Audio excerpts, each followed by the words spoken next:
જય માતાજી મિત્રો, સવારના બધાને મારા જય માતાજી, જય સ્વામિનારાયણ.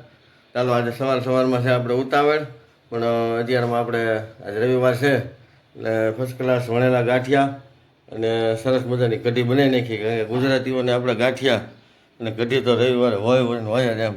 એટલે આપણે આજે 250 લોટના બનાવ્યા છે, પણ આમ જો બધા ખાઈ લીધા તોય એટલા વીઠા છે હજી. આપણા ગાંઠિયા, કઢી, લસણવાળી ચટણી, મરચાં અને સલાડ, ભાખરી તો હોય ન બા. હા, ભાખરીને વણેલા ગાંઠિયા. આવી જાઓ, હાલો ગરમા ગરમ.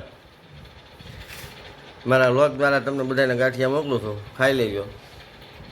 ગાંઠિયા ખાધા એવો અનુભવ થાય તમને.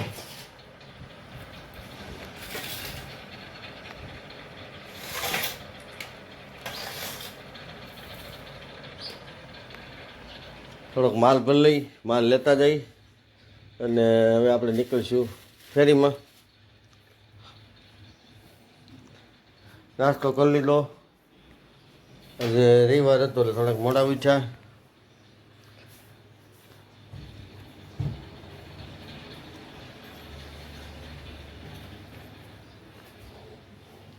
ગાંઠિયાના વાસણ બધા વધી ગયા છે, થોડાક સાફસૂફ કરી નાખી અટાણમાં. તો મિત્રો આપણે અત્યારે આવી ગયા છીએ નિશાળે. વેકેશન પડી ગયું છે એટલે આજે રવિવાર છે તો બધી વસ્તુ સરસ રીતે મૂકી દઈ એટલે વેકેશન ખુલતામાં આપણે ઝડપથી કામ થાય અને બધું સાફ સફાઈ કરી નાખી, થોડુંક ધોઈ નાખી, પોતા મારી દઈ. વેકેશન ખુલતામાં કાંઈ તકલીફ ન પડે ને ઝડપથી આપણું રસોડું પાછું ચાલુ થાય. એ માટે આપણે અત્યારે અહીંયા વાણેકવાડા નિશાળે આવ્યા છીએ. જે પવન ખૂબ છે, ગરમીનું પ્રમાણ ખૂબ હતું, પણ એની સામે પવન હતો એટલે વાંધો ન આવ્યો. થોડીક ગરમી ઓછી દેખાડી. હવે આપણે ટાઈમ વધારે નથી બગાડવો અને બધું હમું કરી નાખી સરસ મજાનું. ત્યાર પછી પાછા આપણે બગસરા નીકળશું. એ બગસરા આજે આપણે સરસ મજાનો એક નાનો એવો ગાંઠિયાનો કાર્યક્રમ કરવાનો છે. આપણે નહીં, બીજા અહીંયા કરવાનું, ખાલી બનાવવા જવાનું છે. તો આ રીતે બધું સાફ સફાઈનું કામ ચાલુ છે. ત્યારે આપણે ગેસના ચૂલાને એવું બધું વાળ સોળી નાખી, ફર્સ્ટ ક્લાસ કામ કરી નાખી. ધોવા કરવાનું છે, બધું ધોવાઈ ગયું છે બોલે એટલે પછી આપણે કાંઈ ઉપાધિ નહીં.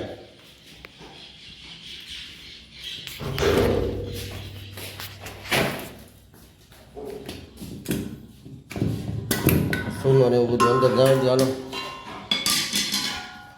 ને વાતનો 12 વાગે ખાલી થઈ ગયો છે.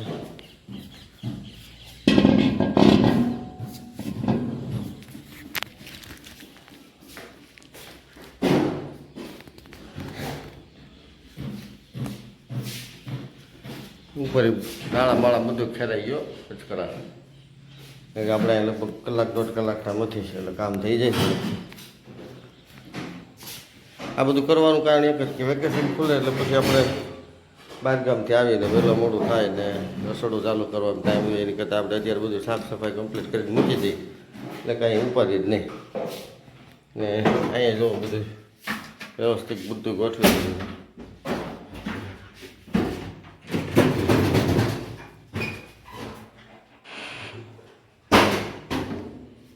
હાલો હવે આપણે વીડિયો ઉતારવાનું બંધ કરીએ ને આપણે આ કામે લાગી જઈએ. ત્યારે આ કામ હજી આરો નહીં આવે, બરાબર.